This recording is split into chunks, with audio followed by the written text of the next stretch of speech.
भ्रष्टतम मंत्री अशोक चौधरी, मंगल पांडे, दिलीप जायसवाल जो भारतीय जनता पार्टी के नेता हैं, और राज्य के उप मुख्यमंत्री श्री सम्राट चौधरी पर वो तथ्यों के आधार पर बिल्कुल वो आरोप था जो ग्रामीण कार्य विभाग के मंत्री, जो देश के सबसे भ्रष्टतम मंत्री हैं, उन्होंने कहा कि हमें कोई पेपर नहीं मिला है। ये आपको एक डीड है और दूसरा डीड आपको ये है। डीड नंबर आपको 2939 एक है और दूसरा डीड नंबर आपको 10,846 है। नमस्कार, स्टार टीवी बिहार देख रहे हैं आप। मेरा नाम शुभम झा है। दोस्तों, जनसुराज के सूत्रधार प्रशांत किशोर एनडीए के शीर्ष नेताओं पर हमलावर हैं। आपने बीते दिनों देखा होगा कि दिलीप जायसवाल, मंगल पांडे, अशोक चौधरी, संजय जायसवाल की पोल प्रशांत किशोर खोल रहे थे।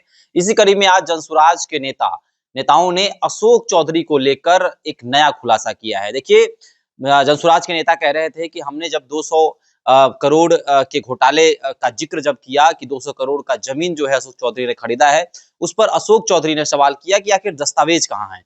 तो आज हम दस्तावेज दिखाने आए हैं, ये 200 करोड़ की जमीन कहाँ कहाँ खरीदी गई है और कैसे खरीदी गई है। देखिए, जनसुराज के जो नेता हैं उन्होंने इस पर क्या कुछ कहा है, आप इस वीडियो में देखिए। हमारे राज्य के अध्यक्ष जी ने स्पष्ट आपको बताया है कि जनसुराज जो भी भ्रष्टाचार के मामले या अन्य मामले में शिकायत लाता है, वो तथ्य के आधार पर और जो कागजात है उसके आधार पर ये आरोप लगाता है। प्रशांत किशोर जी का चौथा जो उद्भेदन हुआ, खासकर राज्य के भ्रष्टतम मंत्री अशोक चौधरी, मंगल पांडे, दिलीप जायसवाल जो भारतीय जनता पार्टी के नेता हैं, और राज्य के उप मुख्यमंत्री श्री सम्राट चौधरी पर वो तथ्यों के आधार पर बिल्कुल वो आरोप था।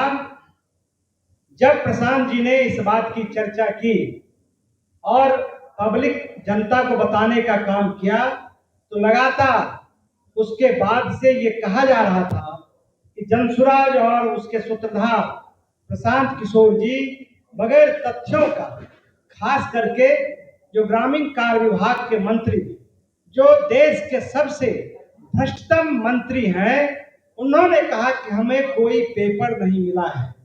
तो मैं आज जो उनका भ्रष्टाचार का कहानी है वो मैं आपको एक सिर्फ उदाहरण, मतलब जो मैं आपको दिखा रहा हूं वो उनके भ्रष्टाचार का मात्र 10% है। वो मैं अब आपको दिखा भी रहा हूं, और वो डीड पेपर जो अवैध तरीके से कमाया गया है, वो संपत्ति आपको पेपर भी आपको उपलब्ध करा रहा हूं। जो आप पेपर लेकर उनसे पूछिए कि आपने इतना पैसा कहां से लाया है। हम सबसे पहले जो उनकी धर्म पत्नी है श्री नीता चौधरी जी, अशोक चौधरी जी की पत्नी श्री नीता केसकर चौधरी जी हैं, जो इस राज्य के बड़े जो बिल्डर हैं श्री दिलीप कुमार मित्तल और राकेश कुमार अग्रवाल जी से 13 फरवरी 2021 को 2.651 डिसमिल जमीन 2,61,97,000 में खरीदा है। उसके बाद उसमें नीता केसकर चौधरी ने अपनी पहचान, देखिए चालाकी, अपनी पहचान अपने पति अशोक चौधरी को लिखा।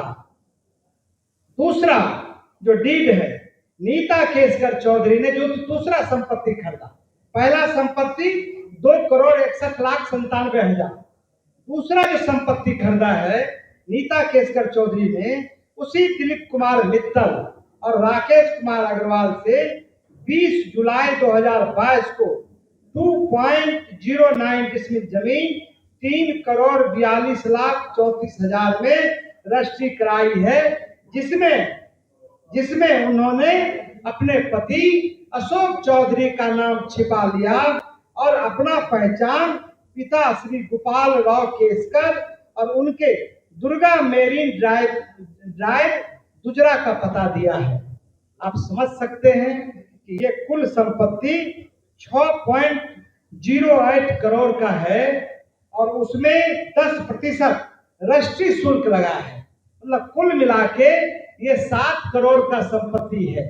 एक में वो पता लिखता है अपने पति के बारे में, उसके निवास के बारे में, दूसरे में वो पता लिखता है अपने पिता के बारे में और पिता के एड्रेस पर वो लिखता है। ये बिल्कुल जालसाजी है, ये धोखा है और ये बड़ा गबन है। हम आपको उसका रजिस्ट्री सीधे तौर से उपलब्ध कराते हैं, जो आप लोग भी इसको देख लीजिए। ये आपको एक डीड है और दूसरा डीड आपको ये है। डीड नंबर आपको 2939 एक है और दूसरा डीड नंबर आपको 10,846 है। ये जमीन रजिस्ट्री हुई है। तो ये आपको मैंने बताया है। दूसरा कि नीता केसकर चौधरी के बारे में आपको मालूम होगा कि उन्होंने वैशाली ट्रेडिंग कंपनी के नाम पर उन्होंने पंजाब नेशनल बैंक से 1,60,00,000 और 1,40,00,000 मतलब 3 करोड़ रुपया उन्होंने लोन लिया बैंक गारंटी के मामले में। जब पंजाब नेशनल बैंक ने खोजा तो वो फर्जरी निकला। ठीक है, बैंक की शिकायत के बाद सीबीआई ने मामले की जांच की। पटना हाई कोर्ट ने उनको, जो उनका पैरवी है और जो उनका सरकार ने पैरवी नहीं किया, तो उनको दोष मुक्त कर दिया। तब सीबीआई ने सुप्रीम कोर्ट गई, चुनौती दी। वहां जाके सुप्रीम कोर्ट ने हाई कोर्ट के आदेश को स्थगित कर दिया। आज भी यह मामला सुप्रीम कोर्ट में विचाराधीन है। यानी नीता केसकर चौधरी आज के दिन भी धोखाधड़ी के मामले में अभियुक्त है। क्या मंत्री अशोक चौधरी या उनके पत्नी नीता केसकर चौधरी बताएगी तो 7 करोड़ की रकम उन्होंने कहां से ली? हमारा आरोप है कि यह व्यवसायिक प्रॉपर्टी है जिसका बाजार मूल्य कम से कम 20 करोड़ रुपया है। कम से कम 20 करोड़ रुपया है। दूसरी बात कि सीबीआई जब जांच कर रही है तो इतना पैसा कहां से लाया है, ये महत्वपूर्ण बात है। ये मैं सिर्फ नीता केसकर चौधरी के बारे में और अशोक चौधरी के बारे में आपको हमने बताने का काम किया है। अभी हम लोग मंत्री अशोक चौधरी और उनकी पत्नी नीता केसकर चौधरी के सिर्फ 2 संपत्ति के बारे में मैं फिर कह रहा हूं, आपको जानकारी दे रहा हूं, जो 20 करोड़ की संपत्ति है और जिसने बैंक के साथ धोखाधड़ी किया है। उसके अलावा उन्होंने जो संपत्ति अर्जित की है वो मैं आगे बताऊंगा। अब मैं आता हूं, ये डीड यदि आप लोग कोई लेना चाहते हैं, देखना चाहते हैं तो इसको देख सकते हैं।